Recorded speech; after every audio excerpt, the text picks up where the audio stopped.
Hello everyone, this is Christoph Fisher, one of the designers of the assembly, and welcome to the playthrough video for the assembly. The purpose of this video is kind of to give you a general idea about how the game works, how to set it up, and get a better feel for the game in general. So this is the cover art over here. Now this is the basic board setup. You'll notice that it's about 3 by 3 tiles. So you got 1, 2, 3, 1, 2, 3. Now this is the setup that you're going to use if you're going to have only 2 heroes total on each team. So we have Crux here and Charger.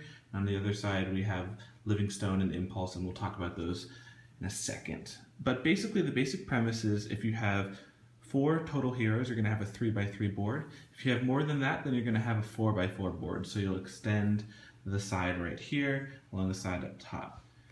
What you need to make sure is that this is always in the middle. This is it says seismic activity because this is an older prototype, but it's actually the danger objective. It's essentially the most difficult objective in the entire game. And on a 3 versus 3 board, it stays in the exact middle. On a 4 versus 4, it has to be in one of the middle 4 tiles. We have our little base tiles placed here. This is for the black lace base. Charger and Crux will be playing on the black lace team, meaning they'll be drawing from the black lace objective deck. And Impulse and Crux are members of the assembly team, so they're going to have their base represented by the assembly logo, and they'll be drawing from the assembly deck. Similar balanced card, it's just that depending on what team or morality you've aligned with will determine what deck you're choosing from. The combat dice are over here. We've got the combat dice for one team over here, and the combat dice for the other team are over here. These are the victory tokens. They should technically be in a little like box or pile or something, but I just have them splayed out on the table like this. To explain the combat dice a little bit more, there are 4 different options of what reveals on each dice. So this is a sword. It represents a hit, essentially. This is a broken sword, which would represent if you have one and another broken sword, so 2 broken swords together equals a hit. Kind of fun how that works out. There's also a shield, which represents a block or a defense, and then a broken shield, which again needs to pair up with another broken shield. Ooh, come on, 2 hands. There you go. 2 broken shields equals combined to get 1 hit. This is the scorecard over here. Again, older prototype printing, so we actually don't have to keep score like this anymore. We realize that the victory tokens are perfect for just keeping score. But this also will keep track of the time. So each round is going to move from morning to noon to night, and then after all 3 of those go through, you move on to the next day. And the game should in total only last about 4 days. So since we're in the first round, it's morning time right now. You can use whatever you want to kind of delineate what time of day it is. A dice works fine, or a victory token. And so we're in morning. Morning doesn't affect any of the characters' movements or anything. Certain characters might have power boosts in the nighttime, for example, or if the sun's out, it would specify in all the characters. The only thing that does affect everyone is at night, each hero loses 1 range and 1 speed. Now we can talk a little bit more about the heroes and their specific stats. So, for example, this is Crux.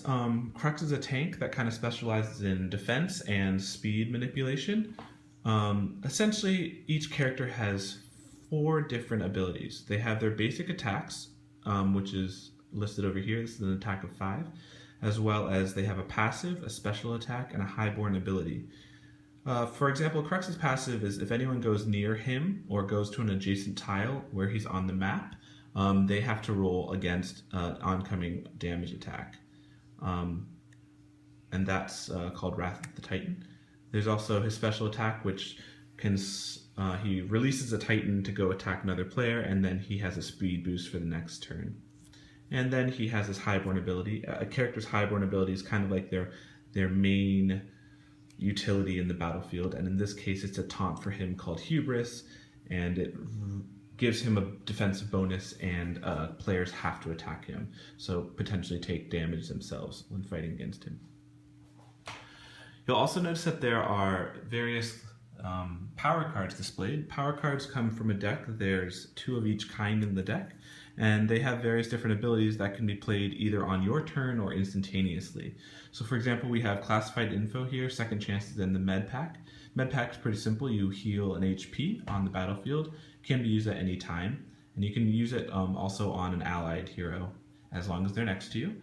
Second chances allows you to re-roll a recent roll. This could be used for a combat die and any kind of situation where you need to be rolling dice. Classified info lets you get a little peek at the objective cards, so you can kind of determine whether or not you want to pull a certain objective. Now the objectives are here on the board. The objectives are ranked in difficulty based on how many stars they have. This also determines when they'll be open. So in the first round, or in the morning, all of the level 1 objectives are done, or open rather, and then as the day prolongs, 2, 3, 4, and eventually the danger objective, which is a 5-star level objective, will be open, depending on what time of day it is. So the board kind of opens up as the game progresses. So those are the yellow striped objective zones. Green and blue are tree and water tiles, or forest and water tiles. Essentially they impede movement and help you plan out your strategy. So if you're moving through a forest tile, you need to use 2 movement to get through it. So if you're here, it'd be 1, 2, 3 to get into there.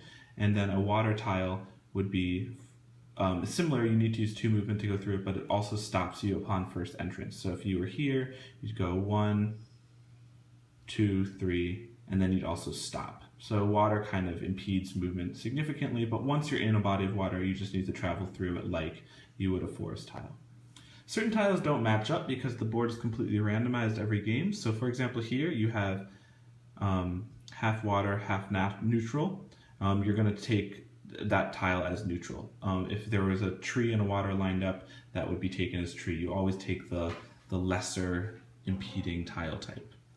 And finally, the final tile type is safe houses, and these are useful for hiding from ranged attacks or taking a chance to get a little bit of a health back. You can either spend 2 energy to hide for that turn, meaning a ranged character's attack can't affect you, but a melee could, or you could give up half of your total energy to gain 1 health and hide.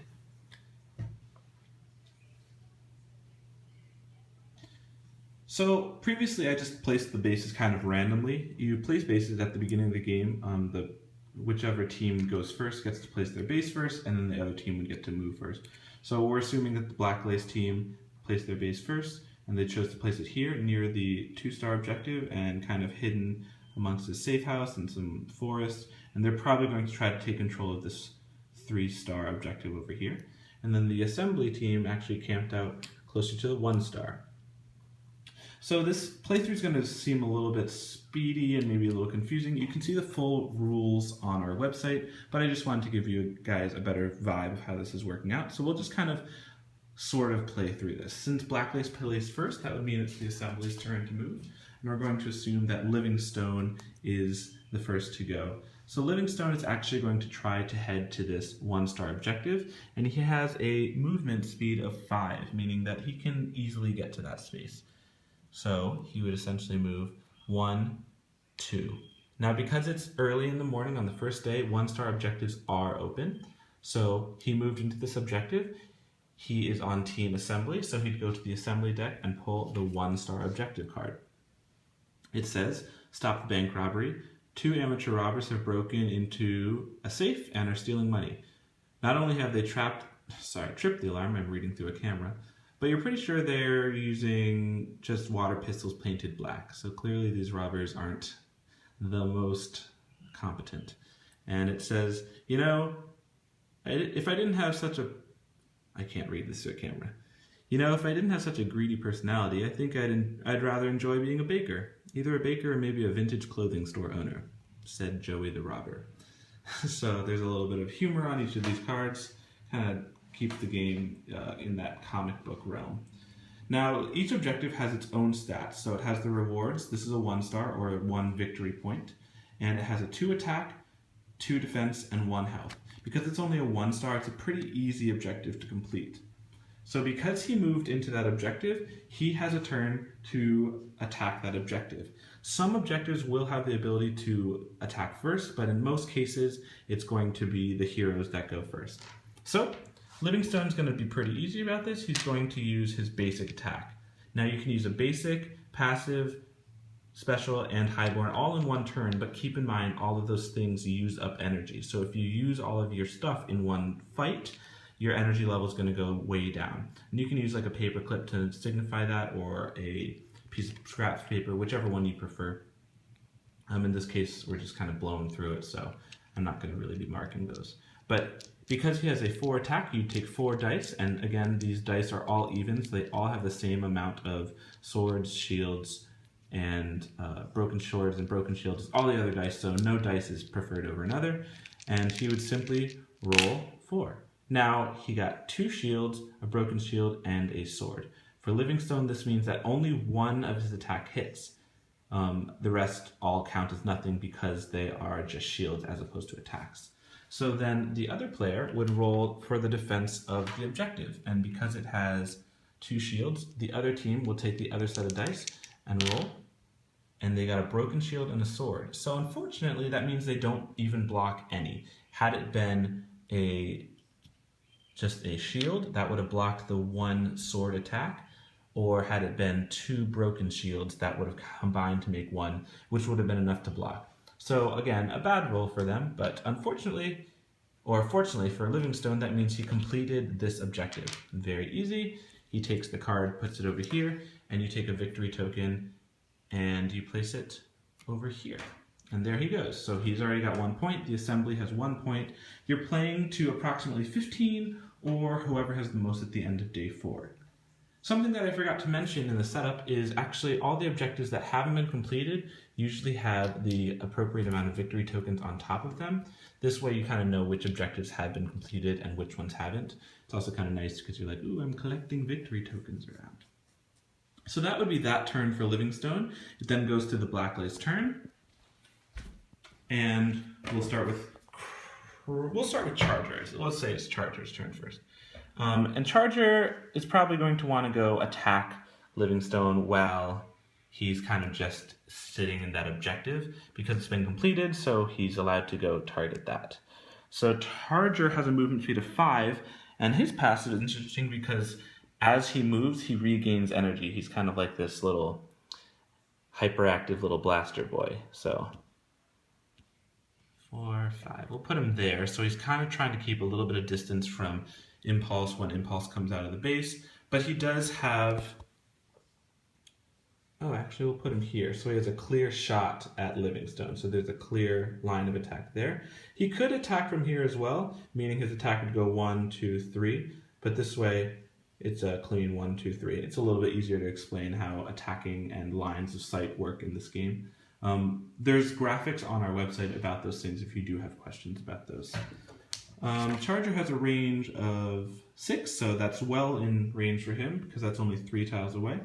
And we'll use his special attack, Particle Beam. It costs 7 energy, Charger has 15 energy, and it hits all enemies within the line of, or the path of attack, and each enemy would roll a separate roll. Unfortunately, Impulse is just 1 out of the way, so and he's in his base, so he's technically safe. So Charger will just be attacking up this line right here. And that attacks with an attack of 8. Now, you guys might be thinking, that's a really big attack, but it actually drains almost all of Charger's energy, so it's kind of a one-time go, and then he has to kind of recharge a little bit. So I've got 5 dice here, and I need a total of 8, so I've picked up 8 dice, and we're just going to roll. It's kind of hard with my hand. There we go. So that's Charger's roll against Livingstone, and that is 1, 2, and these 2 swords combined to make 3. So Charger just rolled an attack of 3. Livingstone has a defense of a basic defense of 4. It does increase depending on where he is. That's kind of where his passive is. And he's on an objective zone, so he gets a defense of 5 this time.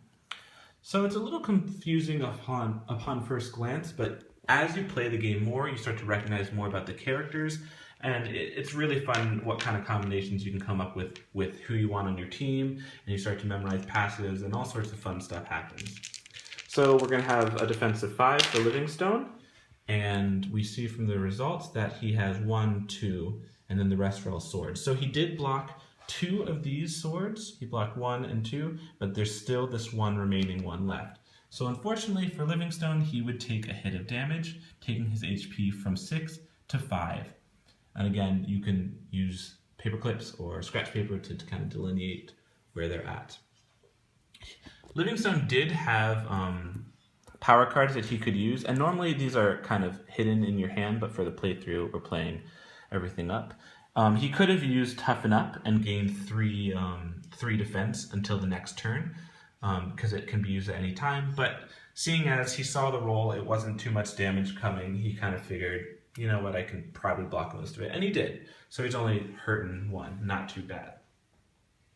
In addition, because we have Charger who just finished attacking, we're looking at Charger's cards here, and he can move an allied hero next to him on his turn. He can play this card to look at an opponent's power cards, which again, normally are all secret, or he can use a tripwire and slow down an enemy within a range of 2. And I think because Impulse is up next and would probably want to start heading to another objective, that Charger would use Tripwire on him. So you simply play that card, discard it, and for the next turn, Impulse is going to have a slowed down speed.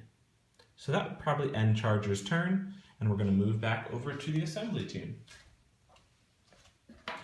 So here we have Impulse. He's got a range of 3, defense of 4, attack of 4, a speed of 5. And he's a pretty interesting guy in the sense that his passive actually allows him to dodge damage, incoming damage, or kind of alter the attack. Picture him as a little combination of Emma Frost and Scarlet Witch in this dashingly handsome male form.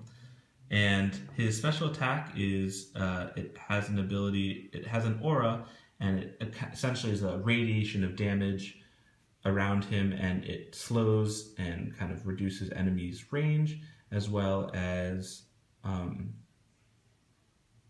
allies gain a slight attack boost for their next turn. Excuse me. And his Highborn ability is straight up mind control. It has a range of 2, so it's very close, but it also costs quite a bit of energy. It costs 7 energy, and he only has 11.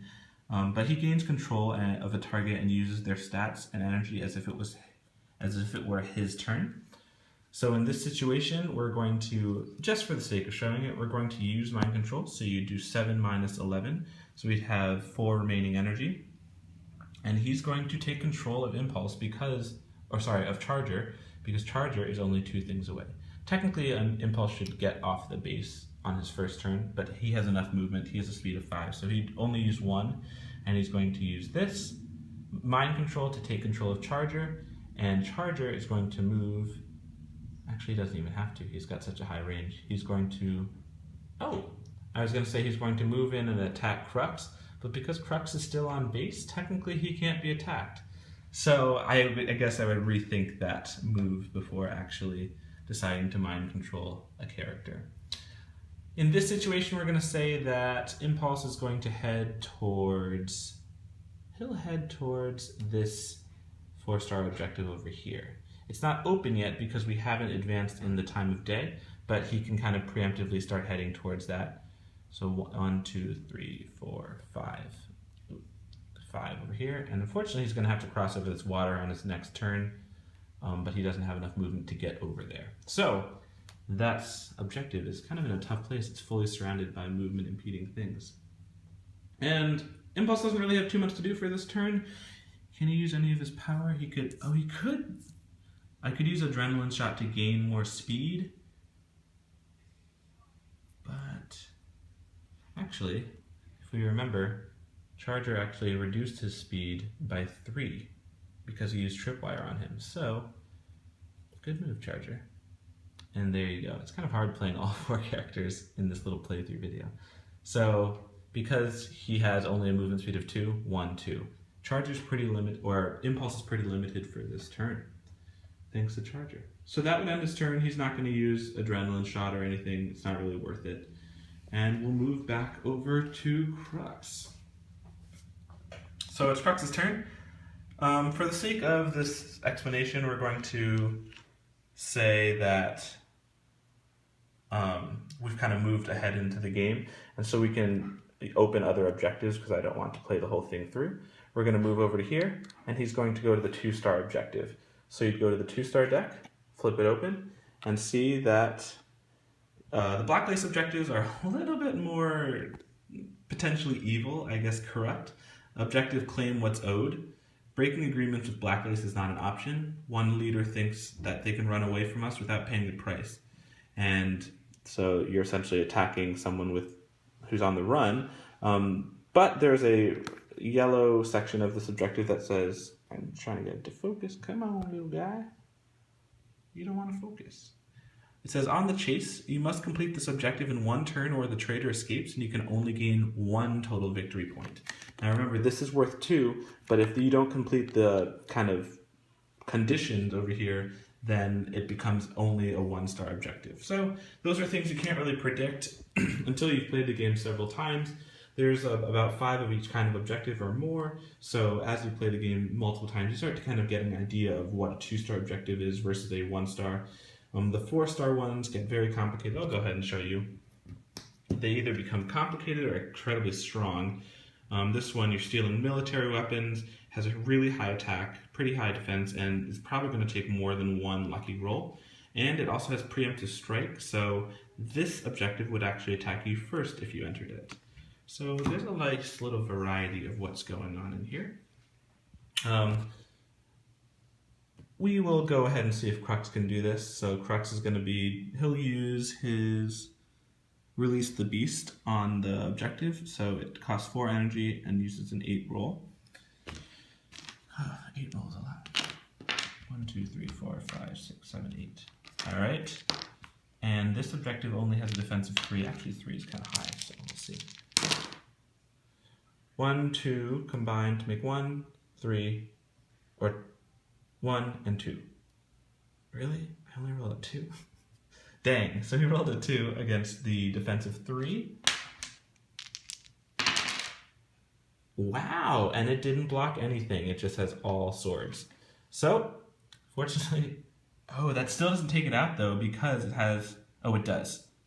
It has a defense of 3, got 0 shields, and he had a hit of 2. So that's going to break past all those shields and do 2 damage, and it only has 1 health.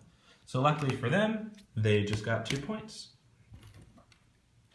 So that is the basic premise of how the assembly works. Obviously that seems a little bit confusing. Again, you can go to our website, jointheassembly.com, and the full listing of the rules are there, along with some helpful graphics.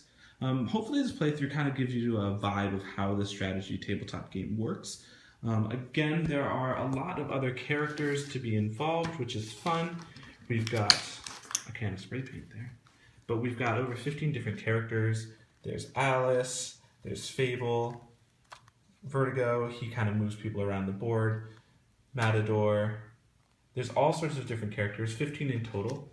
There's many other different power cards as well. For example, a Tripwire we've already seen. Here's the deck over here. But Smoke Screen, this gives the ability to kind of slow people or lessens people's range, increasing defense, moving people around on the board. There's a lot of variety here, and so each time you play it's going to be a different experience, and we're really happy with how everything's looking and how the replayability has been turning out so far. So if you have any questions, let us know. We hope you like the playthrough, and support us on Kickstarter if you're thinking about it. Thanks so much, guys.